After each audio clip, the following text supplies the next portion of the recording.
What is up, you guys? Welcome back to another video here on the channel. I know I haven't made a video recently since the international break. I guess I've been on international break myself. But I have been keeping up with Barca and a few of the matches that have been going on recently, specifically in La Liga. But in today's video, we're going to go ahead and be talking about Barca versus Getafe. Barca continue flying high after coming back from the international break. We had Barca, dominate Valencia 6-0. Barca got a crucial win against Newcastle 2-1 in their first Champions League match of this season. And in today's match, they beat Getafe 3-0 in a pretty dominant fashion as well. And the crazy thing is that all this is without some crucial players like Balde and Lamina Yamal that aren't in the squad. They are out in injury. And I do have to say that I just appreciate how Hansi Flick really is utilizing this squad as a whole. He's really putting an emphasis on using everything that he has from the players on the bench and giving more confidence to players that were a bit more on the bench last season. He's doing a lot of rotation, and we did see that in Barca's game today in comparison to the Newcastle game. We're going to go ahead and get into that right now. The first half, the second half, and the goals, performances, and so forth. There's a lot to go over. If you guys are new to the channel, don't forget to like, comment, subscribe, and share this video. Your guys' support truly does mean a lot to me and goes a long way. And without further ado, let's go ahead and get right into Barca versus Getafe. So Barca, in this match, they did start off with this lineup right here. It is pretty rotated in compared to the lineup that we did see against Newcastle midweek in the Champions League. We did have Gerard Martin starting at left back again since Balde is out for injury obviously. The center back pairing today, it was instead of Araujo and Kubarsi, we had Christensen and Eric Garcia step in. Really important as their ball distribution could really help out in breaking down these low block teams. And we did have Jules Koundé starting off in the right back position.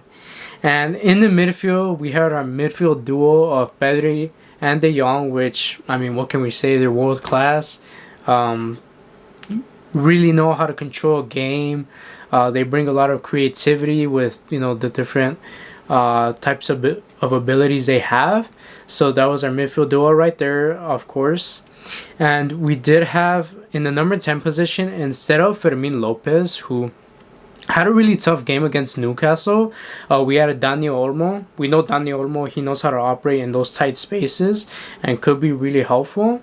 And in the front three, we did have a surprise. So Rashford was dropped from the starting lineup. Instead of Rashford being in, we have Ferran Torres. And it was apparently due to Rashford being late to a training session, which, I mean, you have to respect Hansi Flick for really disciplining these players and showing that there are consequences for slacking. But Rashford would start off from the bench. We would see him later on in the second half. And the other two positions, we had Lewandowski and Rafinha. So that was our starting lineup right there. Oh, and Joan Garcia, of course. But I mean, in this match, Joan Garcia didn't really have much to do, but he was solid whenever he was called upon. I mean, my goodness, Joan Garcia. What a signing. Anyways, that was Barca's starting lineup right there. And in this match, I mean, if you watch Getafe and you see how they are, you would have expected Getafe to really sit back and make it difficult for Barca to break through them. But surprisingly, Getafe weren't doing that at all. If anything, they were playing with the mid-block, sometimes even a pretty high line, looking to attack and actually press Barca on occasions, which we all know when it comes to Barca facing teams that are like that, they could really thrive under all that space left and behind and really play through the press, especially if you're not on it. And that was the case for Barca. I mean, pretty early on, you can see Barca looking to take advantage of the spaces left and behind from Getafe. You had players making runs in behind. You had Dani Olmo, Ferran, looking to make runs in behind. And the first goal would actually come in that sense too. you had Dani Olmo making a run from deep from the left-hand side in around the penalty box, and Rafinha, he puts in a beautiful pass for Dani Olmo. I mean, Dani Olmo does signal where the pass should go, but you have to have the touch, the vision to be able to see that pass and actually give it. But Rafinha just gives a beautiful pass, and Dani Olmo receives it, and he just heel flicks it back to Ferran Torres, who finishes it in clinical fashion. And that was 1-0 for Barca right there. Now, as for Rafinha, it wouldn't be his last involvement in this match, but what I do have to say about Rafinha is that I do think Rafinha still has a lot more to give in terms of his play. I mean, I know it's crazy to say considering the season that he had last season. He scored over 30 goals. He gave over 20 assists. But in that last season, we did see Rafinha mainly on the left wing, being a player that wasn't involved too much in the build-up play and more of just a player running in behind. Now, we know Lamina Yamal is injured, and Rafinha, he's been playing on the right wing position. I just think that Rafinha should really take advantage to try to find a little bit more of his playmaking ability. I mean, we saw that filter pass that he gave to Dani Olmo. I mean, we need to see more of that from Rafinha. Him trying to find those dangerous passes. You know, if he's not going to dribble his defender one-on-one, or looking to do quick 1-2 passes for him to run in behind and be an own goal. I just think Rafinha, if he could find a little bit more of his game in terms of playmaking, I do think he could be an even more dangerous player than he already is, which is crazy. I mean, that it would be crazy to see from Rafinha, but we'll have to see with time how things develop. Of course, with Lamina Yamal coming back and all of the different players we have in the attacking positions, so we'll have to see how things go for him. But Rafinha, he was also heavily involved in the second goal. Again, you had Getafe looking to attack Barca and actually press them, but Barca just hit Getafe on a counter-attack. It was a ball hidden behind for Rafinha, who was just onside, just behind the midfield line. So you had Rafinha running in and Ferran Torres running on the other side, and before you know it, it was 2 versus 1 against a Getafe player. Rafinha just flicks it over the Getafe player, and you have Ferran Torres all alone, and he finishes it clinically, making it 2-0 for Barca. So that was 2 goals for Ferran Torres, and Ferran Torres, I think he had a good game overall, but I think he would probably be a little bit more frustrated since he could have had a hat-trick. That's the thing with Ferran Torres. Ferran Torres, he is pretty mobile in terms of running in behind, dropping in deep, and he's pretty intelligent as well as to when to know where to move, like runs in behind or drops deep. But I think he just needs to be more clinical. That's the only thing that Ferran Torres really does need. As I know he scored 2 goals, but there was this opportunity where he could have had a 3rd goal where Pedri puts in a beautiful ball in behind for Ferran Torres and literally leaves him one-on-one with the keeper. But Ferran Torres just hits the crossbar and doesn't get enough dip on the ball, and the ball goes out of bounds, hitting the crossbar. But I think Ferran Torres, he had a really good game overall. I really hope we could see him continue improving. I think it's really great how he's been playing under Hansi Flick. I mean, we all saw last season him coming off the bench, how much of an impact Ferran Torres could really have. So hopefully during this season, we could see more of Ferran Torres, you know, during his starts, continue to be clinical. And he actually is starting off really well during this new season. I think with the goals that he scored today, he already has 4 goals in 5 matches in La Liga, which pretty good so far, pretty good. So we'll have to continue to see how Ferran Torres does. But right there, that was basically the first half right there. I mean, you had the 2 goals from Barca. Barca were just dominating Getafe. I mean, not really letting them attack them or get out of their own half. I mean, when you have that midfield duo of Pedri and De Jong, who just know how to control games and really bring an elegance to the team, I mean, it's pretty hard. pretty hard for the other team to do anything. And then the backline too, I do have to say, was pretty solid, and it just gave a really good base for the attacking players that we saw to really create and try to do things. So let's go ahead and get on to the second half, as we did see another goal in the second half, and there were a few changes as well that we did see from the second half. So let's go ahead and get right into that. So going into the second half, Barca did make changes to their lineup. Surprisingly, we did see Rafinha come off in place of Rashford. I do think for the 45 minutes that Rafinha did have, he did have a pretty good game, as he was involved in 2 goals. But Rashford ended up coming on from Rafinha, playing on the right wing. Ferran Torres ended up staying on the left wing. I mean, Lewandowski, he was in the middle, but we had Rashford playing on the right wing, and that was really interesting to see. We wouldn't see much of it though during the first 20 minutes of the second half, as Getafe, they did get a little bit more control of the game, and actually were looking to make things happen to try to get back into the game. I mean, Joan Garcia, he was called upon a few times, but it wasn't nothing too crazy where Getafe created any danger for Barca. But Barca, little by little, around probably after 15, 20 minutes, they started getting control back of the match. And we would see even more changes come on at around the 60-minute mark, around there. We would see De Jong come off and have Marc Casado come in. Now, Marc Casado, I think he's really underrated as well when it comes to this team. Marc Casado, he is probably known for being more of a workhorse, more defensive-minded, maybe less technical than De Jong or Pedri. But I think Marc Casado, he's really good as well.